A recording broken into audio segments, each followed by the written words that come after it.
Why did you decide to run for office? So yeah, of course I've been asked that a lot, and there's a lot of answers I usually have. But the one thing is because we know that silence is complicit, silence is consensual, and I want the law enforcement to know that as a candidate and as a voter, as a resident in Orange County, that I do not give my consent for the over-policing that's happened here. I don't give my consent for the homeless issues that happened here, and I don't give my consent that tourism somehow seems to outweigh the needs of all of the residents here in Orlando, Florida. So tell us, what are your main issues? Well, as I said, some of the policing issues that we've seen here of late, it has grieved me, it has depressed me, of course, and it just outraged.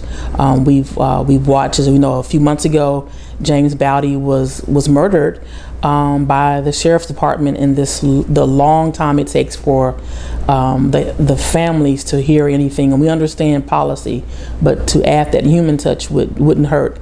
And so that frustrates me, and just the housing issues that we have here, almost the food deserts that we have here, those concern me greatly for our district.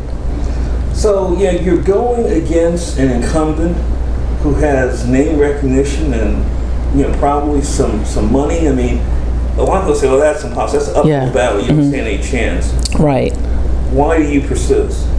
I persist because as to date, probably maybe even a little bit more, my opponent has probably outfunded me by 90 grand.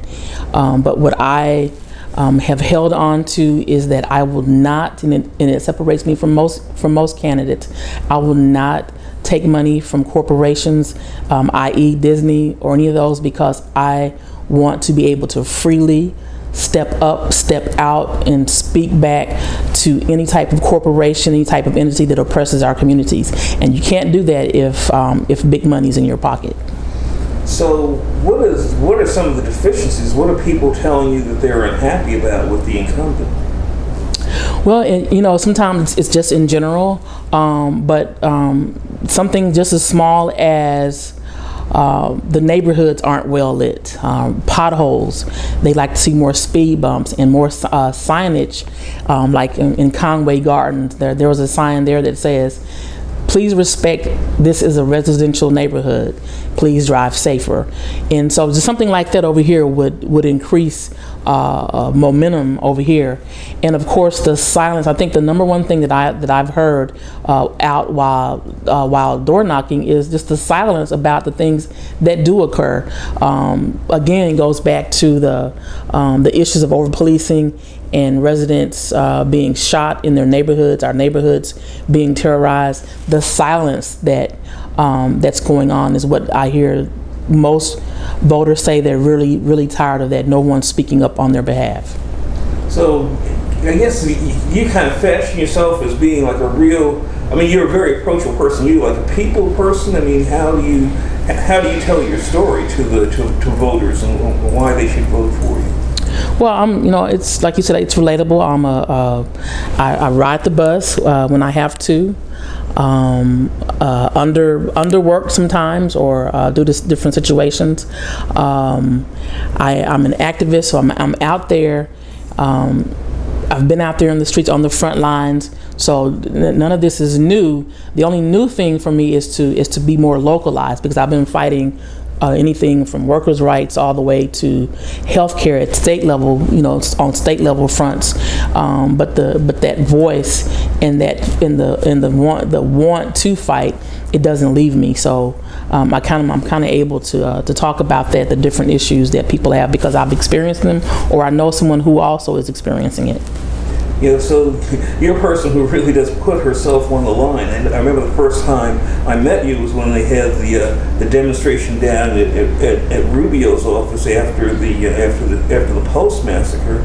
Right. And you basically put yourself on the line to a point of subject yourself to being arrested and everything. Why do you do that? Well, because as I said, as voters, as people, as residents, we need to know that someone cares and that someone will put their very life on the front line and in harm's way.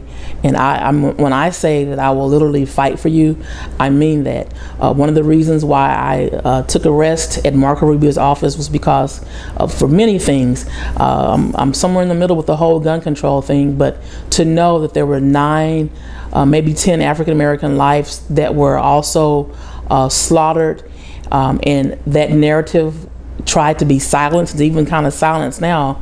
I wanted those families to know that all was not in vain and all would not be lost. And I'm willing to put my neck on the line for the needs of others. So, so let's say you do get elected. What is it that, what is it that constituents can expect to see in a difference than, you as a county commissioner? How will you be different from the kind of county commissioners that people have experienced in the past? And it's kind of hard to say, not ever being in that office before, but one thing that I hope that I'd want to stay connected to my constituent base as to what's going on, how I'm doing. Maybe they can do a report card on me like every 6 months to let me know what's going on. I want to go in already trying to meet some of those needs that I've heard out in the community. I want to already start taking care of that.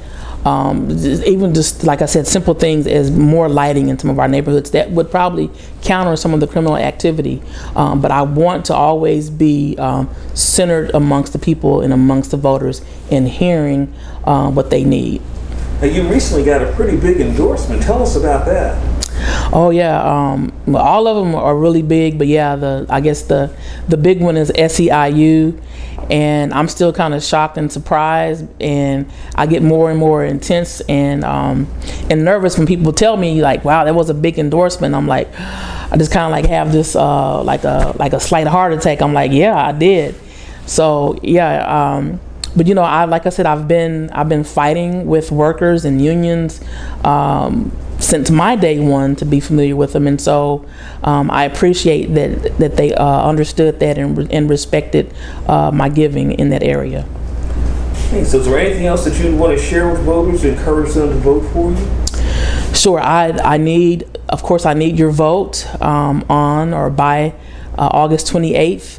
I believe together, those voices that have not been heard and have been overlooked, together with you voting for me, we can make that happen. We can amplify our needs. We can push back. We can make officials accountable for things that they're not doing. Because I'm a regular person right now, but I need your support and your vote to make this happen. And so I look forward to voting for your voting for me on August 28th.